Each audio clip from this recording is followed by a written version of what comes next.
Hello साथियों, स्वागत है आप सभी लोगों का कल्याण इंस्टीट्यूट यूट्यूब चैनल पे। साथियों, इस चैनल के माध्यम से हम बीएड से संबंधित पाठ्यक्रम को कवर कर रहे हैं, जिनमें से अगर आप अन्य वीडियोस को देखना चाहते हैं तो आप हमारे चैनल के प्लेलिस्ट में जाकर के, जो प्लेलिस्ट बीएड नाम से बनी होगी, वहां से जाकर के देख सकते हैं। यदि आपने चैनल अभी तक सब्सक्राइब नहीं किया तो कृपया करके चैनल जरूर सब्सक्राइब कर दीजिएगा, जिससे हमें मोटिवेशन मिलता है आगे काम करने में। तो जो बीएड का पाठ्यक्रम रहता है वो काफ़ी विस्तृत होता है। किसी एक जो पेपर का पाठ्यक्रम रहता है वो एक पुस्तक में नहीं मिल पाता है, इतना विस्तृत रहता है, जिसके लिए हमें अनेक पुस्तकें लेनी होती है। इसी चीज़ को देखते हुए हमने एक वेबसाइट बनाई है, वो वेबसाइट है kalyaninstitute.in। इसको आप जैसे ही गूगल में सर्च करेंगे तो इस तरह का होम पेज दिखेगा। इस होम पेज के सबसे ऊपर 3 डॉट करके ये मेन्यू बना होगा। इस मेन्यू पे जैसे ही आप क्लिक करते हैं तो इस तरह के आपके सामने ये ऑप्शन खुल जाएंगे, जिसमें से एक ऑप्शन होगा बीएड। बीएड पे आप क्लिक करते हैं तो आपके सामने बीएड का संपूर्ण पाठ्यक्रम ओपन हो जाएगा। मज़े की बात यह है कि जो ये बीएड का संपूर्ण पाठ्यक्रम है ये हिंदी और इंग्लिश दोनों ही भाषाओं में रहने वाला है, जिसमें आप कंफर्टेबल हो उसमें आप देख सकते हैं। और जो ये संपूर्ण पाठ्यक्रम है ये टाइप फॉर्मेट में हमने पब्लिश किया है। हमें उम्मीद है कि आपके लिए बहुत ज़्यादा उपयोगी रहने वाला है, इसीलिए आप ज़रूर इसको एक बार विजिट कीजिएगा और इसका लाभ उठाइएगा। आज का हमारा टॉपिक रहने वाला है व्यक्तित्व के संदर्भ में। आज हम व्यक्तित्व के संदर्भ में बात करेंगे कि व्यक्तित्व का क्या अर्थ है, विभिन्न विद्वानों ने व्यक्तित्व की क्या परिभाषाएं दी है, और बालक का व्यक्तित्व का विकास किस तरह से होता है, किस तरह से अलग अलग अवस्थाओं में जब बालक प्रवेश करता है तो उसके परिप्रेक्ष्य में किस तरह से बालक का व्यक्तित्व का विकास होता है। तो इस टॉपिक के अंतर्गत इन बिंदुओं के परिप्रेक्ष्य में हम बिंदुवार समझने का प्रयास करेंगे। सबसे पहले कि व्यक्तित्व का अर्थ। व्यक्तित्व को हम अंग्रेजी में पर्सनैलिटी कहते हैं। पर्सनैलिटी एक तरह से ये अंग्रेजी का शब्द है। जो पर्सनैलिटी है उसको एक तरह से लिया गया है लैटिन भाषा से। लैटिन भाषा में जो कि पर्सोना शब्द से लिया गया है। पर्सोना यानी कि पर्सोना का अर्थ ये होता है कि बाहरी नकाब या वेशभूषा। इसको किस संदर्भ में कहा गया है? भारी नकाब और वेशभूषा एक तरह से नकारात्मक परिप्रेक्ष्य में नहीं है, ये इस संदर्भ में है कि जो व्यक्ति है, व्यक्ति किस तरह से अपना विकास करे, जिस संदर्भ में वो विकास करे उन सब का वो समावेश अपने अंदर करे, यानी कि वो समावेश करे जिससे उसका जो व्यक्तित्व है वो और ज़्यादा निखर कर सामने आए।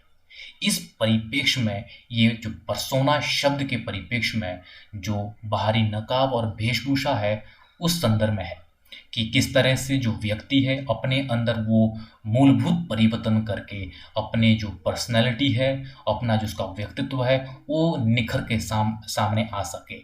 और जो पर्सनैलिटी जो इसमें एक तरह से कहा गया है कि किस तरह से जो व्यक्ति का विकास होता है, व्यक्तित्व का विकास, उस व्यक्तित्व के विकास के परिप्रेक्ष्य में जो भी उसके जो मूलभूत जो परिवर्तन आते हैं, जो स्वाभाविक है सकारात्मक परिप्रेक्ष्य में होंगे, वो पर्सनालिटी डेवलपमेंट एक तरह से उसमें प्रकट किया जाता है कि किस तरह से बाह्य जो परिवर्तन है, बाह्य जो गुण है, उन गुणों के मापने के परिप्रेक्ष्य में भी लिया जाता है।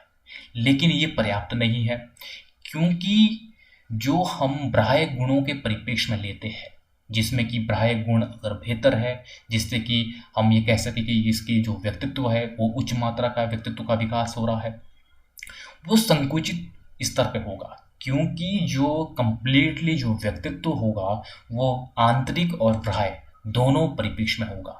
बाहरी परिप्रेक्ष्य में भी और व्यक्ति के अपने आंतरिक परिप्रेक्ष्य में जो गुण होंगे उसका जो संयुक्त समावेश होगा उसको ही हम कंप्लीटली एक तरह से ये कहेंगे कि वो व्यक्तित्व है। जो व्यक्तित्व है बाह्य गुणों के परिप्रेक्ष्य में अलावा अनेक गुण हो सकते हैं जिनका समावेश करना अनिवार्य है, तभी कहा जा सकता है कि कोई भी व्यक्ति उसका एक व्यक्तित्व का एक विकास हुआ है।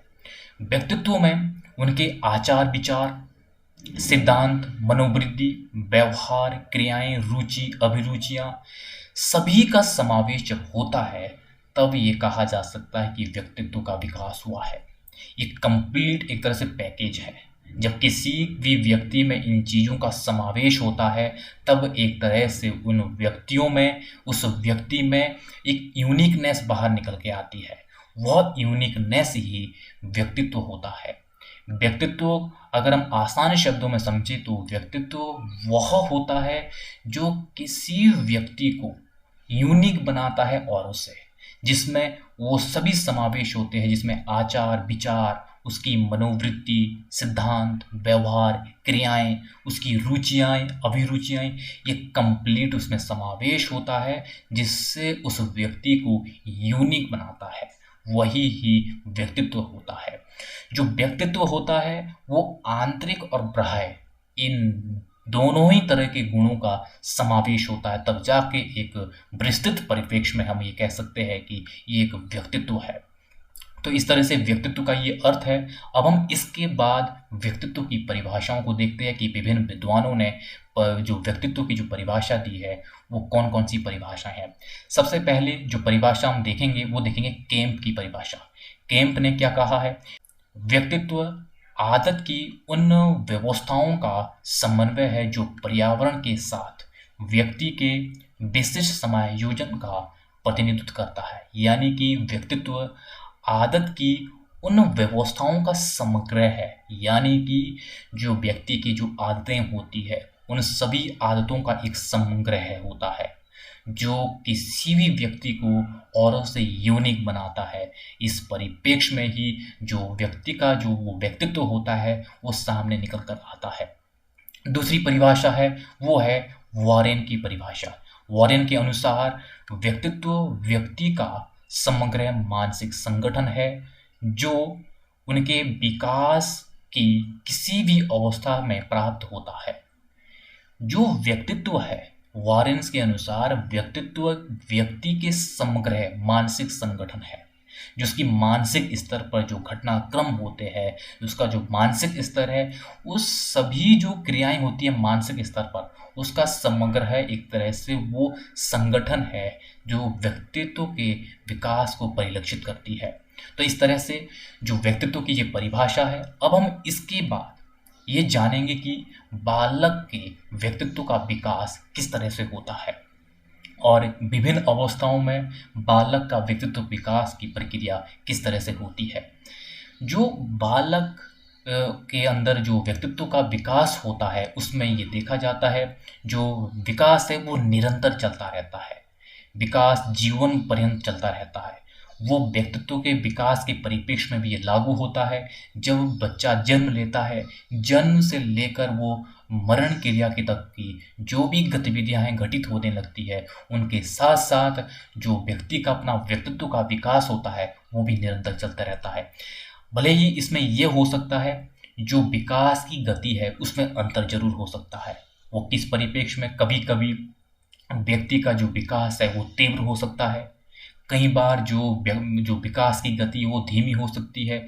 इनमें अंतर जरूर हो सकता है, लेकिन जो बच्चे में जो व्यक्तित्व का विकास होता है वो जन्म से लेकर निरंतर वो चलने वाली क्रिया है जिसमें समय समय पर वो विकास होते रहता है। सबसे पहले इसके अंतर्गत हम ये जानेंगे कि शैशवावस्था में जो व्यक्ति का जो व्यक्तित्व का विकास होता है वो किस परिप्रेक्ष्य में होता है। शैशवावस्था में नवजात जो शिशु होता है वो जो उसकी ज्ञानेंद्रियां होती है, ज्ञानेंद्रियां बहुत ही ज़्यादा क्रियाशील होती है। वो एक तरह से जो क्रियाएं करने लगती है उसकी ज्ञानेंद्रियां, और वो अपने चारों ओर जो उसका वो वातावरण होता है अपने आवरण से वो प्रभावित होता है। उसके ऊपर जो चारों ओर का जो उसका आवरण होता है वो प्रभाव डालता है, कहीं ना कहीं वो प्रत्यक्ष रूप से प्रभाव जरूर डालता है। जब भी बच्चा छोटा होता है, सामान्यतः 7-8 वर्ष का जब होता है, वो कुछ क्रियाएं करने लगता है जिसमें कि वो पेट के बल में वो खिसकने लगता है, हिलने ढुलने लगता है। इस तरह से उसकी कुछ ना कुछ क्रियाएं होते रहती है। वो ये चीज़ें किस चीज़ को परिलक्षित करती है? ये चीज़ें उस चीज़ को परिलक्षित करती है कि यानी कि इस दौरान बच्चे में कुछ ना कुछ विकास परिलक्षित हो रहा है। और कई बार ये देखा जाता है जो बच्चा माता पिता के गोद में पलता है और उसे पर्याप्त स्वतंत्रता नहीं होती है, यानी कि जो वो घटनाएँ घटित करना चाहता है, उस परिप्रेक्ष्य में अगर उसे पर्याप्त स्वतंत्रता नहीं होती है, तो उसका विकास उस तरह से नहीं हो पाता है, जिस तरह से जो बच्चा पूर्ण रूप से स्वतंत्र है, जो भी उसमें जो क्रियाएँ घटित होने वाली होती है, उसके लिए उसे स्वतंत्र छोड़ा जाता है। उस परिप्रेक्ष्य में उसकी तुलना में जिस बच्चे को पर्याप्त स्वतंत्रताएँ नहीं होती है, उसके सापेक्ष उसमें जो विकास की गति है, वो धीमी होती है। और जो बच्चा है, वो बोलना और चलना भले ही वो देर में शुरू करता है, लेकिन कुछ न कुछ ऐसी घटनाक्रम ज़रूर होते हैं, जो बच्चा जन्म लेते ही वो घटनाक्रम शुरू हो जाते हैं। इन सब घटनाक्रम के चलते जो बच्चे में व्यक्तित्व का विकास है, वो निर्भर करता है। वो ज़रूर प्रभाव डालता है, किस तरह से वो परवरिश की प्रक्रिया में वो गुज़रा है, वो प्रभाव कहीं न कहीं जो व्यक्ति के व्यक्तित्व में वो प्रभाव ज़रूर डालता है। तो इस तरह से शैशवावस्था में बालक के व्यक्तित्व का विकास होता है। और इसके बाद है बाल्यावस्था में व्यक्तित्व का विकास। बाल्यावस्था में किस तरह से बालक का व्यक्तित्व का विकास होता है? बाल्यावस्था में ये देखा जाता है कि जो बालक में सभी प्रकार की जो ज्ञानेंद्रियाँ होती है, वो विकसित हो जाती है। वो उस स्तर तक विकास उनका हो जाता है, ज्ञानेंद्रियों का अच्छे लेवल तक हो जाता है। और इस अवस्था में जो बच्चा होता है, बच्चे का अपनी शारीरिक जो उसकी गतिविधियाँ होती है, उस पर पूरा काबू होता है, पूरा नियंत्रण करता है उस पे वो। और वो अनेक जो उसकी क्रियाएँ हैं, उसको वो नियंत्रित करता है। और बाल्य अवस्था में वो बोलने लगता है, भाषागत जो उसका विकास है, वो होना शुरू हो जाता है। बहुत तेज़ी से इस अवस्था में उसका भाषागत विकास होने लगता है और वो उसमें वो क्षमता आ जाती है बोलने की, वो अभ्यास करने लगता है, वो बोलने का कि किस तरह से स्पष्टता के साथ वो बोलना शुरू करता है। और ये सामान्यतः 8 वर्ष की आयु तक वो सामान्य स्थिति में आ जाता है कि किस तरह से उसका भाषागत विकास के चलते वो बोलना शुरू कर देता है। इस अवस्था में, बाल्य अवस्था में जो बच्चा है, वो एक तरह से परिवार के बाद वो समाज से जुड़ने लगता है। उसका रूबरू समाज से होने लगता है। समाज में जिसमें कि विद्यालय होगा और उसका जो फ्रेंड सर्कल है, उससे उसका इंटरेक्शन होता है। इन सब के चलते जब वो समाज में प्रवेश करता है, तब वो बच्चा समाज से भी प्रभावित होता है। जब वो समाज से प्रभावित होता है, तो ऐसा नहीं है कि उसके ऊपर सिर्फ़ और सिर्फ़ सकारात्मक प्रभाव पड़ेगा। उसका प्रभाव एक तरह से नकारात्मक ही पड़ता है। वो किस परिप्रेक्ष्य में? अलग घटनाक्रम के परिप्रेक्ष्य में ये देखा जाता है। और जो बच्चा है, बच्चा समाज में विभिन्न प्रकार के समूहों से वो मिलता है, वो समूह बनाने लगता है। उस समूह में उसकी एक अपनी भागीदारी होती है, उसकी एक अपनी ज़िम्मेदारी होती है। इस ज़िम्मेदारी के चलते भी उसमें जो परिवर्तन होता है, वो भी देखने लायक होता है। अनेक प्रकार के समाज द्वारा उसके ऊपर जो प्रभाव पड़ता है, वो प्रभाव पड़ता है जो कहीं न कहीं प्रत्यक्ष रूप से उसके व्यक्तित्व के विकास को प्रभावित करता है। समाज से नकारात्मक और सकारात्मक दोनों तरह के प्रभाव पड़ते हैं। ये निर्भर करता है किस तरह के समूह, किस तरह के फ्रेंड सर्कल पे, किस तरह के समाज में वो रह रहा है, किस तरह के समाज में उसकी परवरिश हो रही है। ये डिपेंड उन सब घटनाक्रम पे पड़ता है कि किस तरह के समाज के साथ उसका उठना बैठना है। तो इस सभी घटनाक्रम के चलते जो बच्चे में जो इस अवस्था में, बाल्य अवस्था में व्यक्तित्व का विकास होता है, वो काफ़ी महत्वपूर्ण हो जाता है। अब हम इसके बाद ये देखेंगे कि किशोरावस्था में विकास होता है। जो बाल्यावस्था के बाद वो किशोरावस्था में जो व्यक्तित्व का विकास होता है, वो बहुत तेज़ी से होता है, क्योंकि जो किशोरावस्था की जो अवस्था होती है, वो अपने आप में बहुत ही महत्वपूर्ण होती है। किशोरावस्था इसलिए महत्वपूर्ण है ये अवस्था, क्योंकि इस अवस्था में जो बालक में जो परिवर्तन होते हैं, वो बहुत ही तेज़ी के साथ परिवर्तन होते हैं। वह परिवर्तन शारीरिक परिवर्तन हो, मानसिक परिवर्तन हो, अन्य सामाजिक परिवर्तन हो, वो सभी परिवर्तन इस अवस्था में बहुत ही तेज़ी से होते हैं। वो अनेक परिप्रेक्ष्य में देखे जा सकते हैं। और ये जब इस अवस्था में ये परिवर्तन बहुत तेज़ी से होते हैं, तो कहीं न कहीं जो बच्चे में इस दौरान जो समस्याएँ होती हैं, वो समस्याएँ भी बढ़ जाती है। अनेक प्रकार की समस्याओं से इस दौरान बच्चे को जूझना पड़ता है। तो इसीलिए इस अवस्था को एक तरह से क्या कहा जाता है? इस अवस्था को कहा जाता है संकट का काल। एक समस्या का काल कहा जाता है, क्योंकि इस दौरान बच्चे के अंदर अनेक प्रकार के परिवर्तन होते हैं विभिन्न प्रकार के घटनाक्रम के संदर्भ में, और जिसके चलते अनेक समस्याओं से जूझना पड़ता है।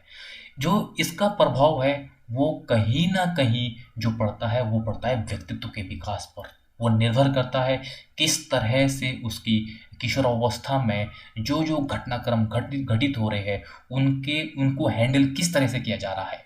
वो निर्भर करता है उसकी जो अलग-अलग जो उसकी सिचुएशन होती है उस पे निर्भर करता है, और जिसके चलते उसका व्यक्तित्व का भी विकास होता है।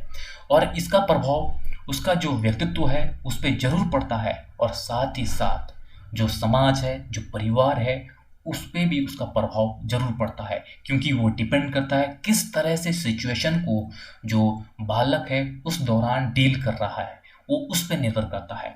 और किशोरावस्था में जो बालक है, बालक का जो मानसिक विकास है वो इस दौरान काफ़ी तीव्र तरीके से होता है, और इस अवस्था में मानसिक स्तर पर परिवर्तन काफ़ी तीव्र गति से होते हैं, और वो परिवर्तन प्रत्यक्ष रूप से देखे जाते हैं। और बालक में इस अवस्था में, किशोरावस्था में, जो विचार करने की शक्ति है और चिंतन है, चिंतनशील की जो शक्ति है वो भी बहुत तेज़ी के साथ होती है, और बहुत तेज़ी से इसमें परिवर्तन परिलक्षित होते हैं। और किशोरावस्था में बालक एक तरह से वो कल्पना जगत में तैरता है, कल्पनाएँ बहुत ज़्यादा करता है, क्योंकि इस दौरान वो जो भी इस दौरान जो घटनाक्रम घटित होते हैं वो घटनाक्रम इतने तेज़ी से घटित होते हैं, जिसके चलते जो कल्पना जगत है उसमें भी तीव्रता पाई जाती है।